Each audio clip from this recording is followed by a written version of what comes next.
Now here's a first on Motorhead Garage and maybe anywhere on television. How about a 1964 Ford Ranchero racing in an autocross?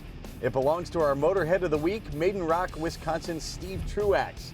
Now the vehicle looks like a poster child for oversteer, but Steve tells me it's actually pretty well behaved. Now Steve also loves his off-roading, and he does it in his Nissan Xterra.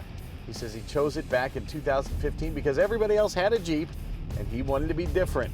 Steve actually drove this Xterra 36 hours on the highway to get to the Rubicon Trail.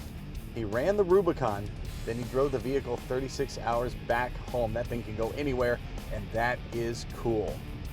Hey, you can be like Steve, be our Motorhead of the Week. All you have to do is send us a note at motorheadgarage.tv and tell us why you're deserving of that honor.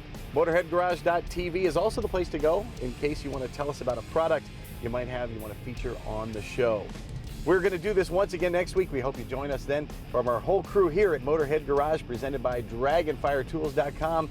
We'll see you next time. Drive safely in the meantime.